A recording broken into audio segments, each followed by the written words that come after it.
Coming up on Campus Connection, Disneyland layoffs are hitting employees hard. How are the discharged coping during the pandemic? After that, when's the next time somebody can get their nails done during the shutdown? The answer may be sooner than you think. All that and more coming up next.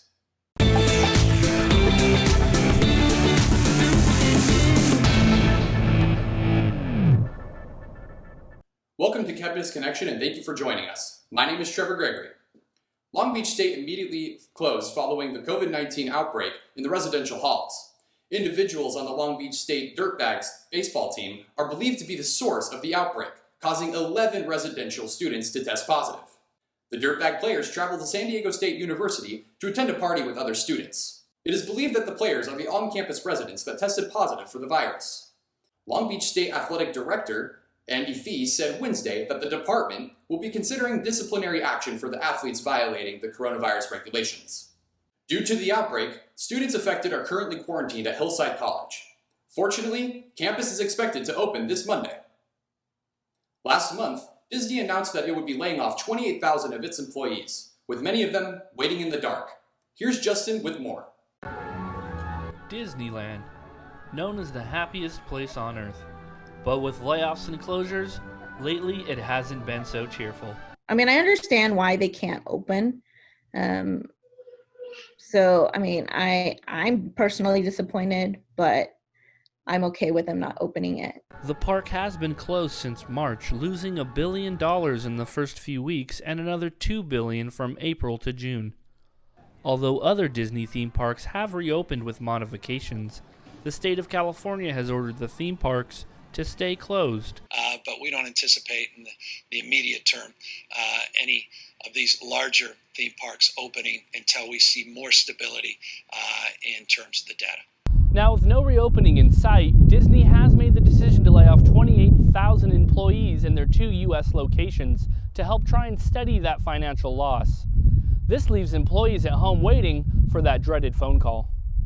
In the simplest terms, it sucks being, first of all, furloughed in the first place, but also the chance of losing a job where I'm full-time and I've been there for over 8 years, and the chance that they're willing to cut someone with that much seniority from their workforce is kind of disheartening. While Zach has remained off their list so far, others haven't been so lucky, but they aren't putting the blame on Disney. I would probably have to blame Gavin Newsom. I would say I would blame him, the governor, and also, of course, Trump and just the government. Like, they just let this get out of hand.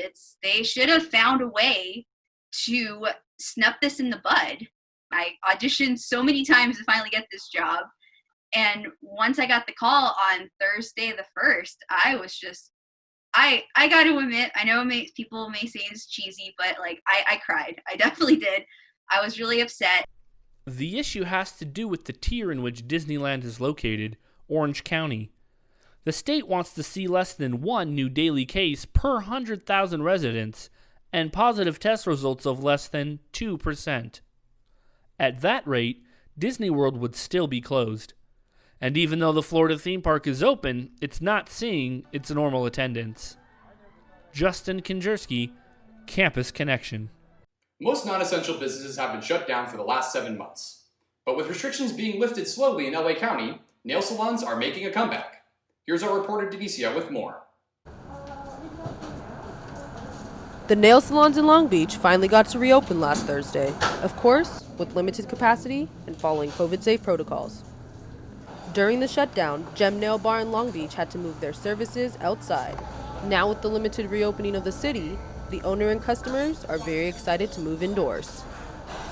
We still work inside and outside. Okay. Yeah, because still a lot of customers come back. Okay. Yeah, they're very happy. They call they come back to do the nail. Gem Nail Bar's goal is to make sure all customers and technicians are safe, healthy, and happy. To prevent the spread of the virus, the salon is using face shields between customers and technicians, having customers sign a risk waiver, and taking their temperatures. Customers are pleased with the COVID-safe protocols the salon is following. So I saw some nail salons, they were outdoor. Okay. I feel like it's better indoor. I mean, if you have the plexiglass, you're keeping a safe distance. Gem Nail Bar is making sure their salon is COVID safe, but customers should do their part with preventing the spread of the virus as well. While getting their nails done, customers need to make sure they're wearing their mask at all times, keeping their hands clean, and maintaining the 6 feet distance if possible. With businesses being reopened to 25% capacity, the salon is now taking customers both indoors and outdoors.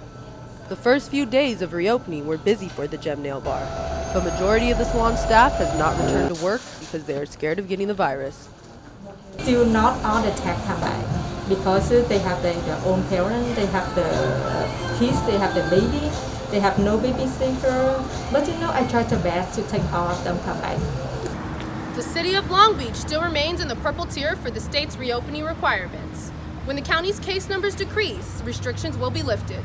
Until then, it will still be outdoor services and limited capacity for businesses.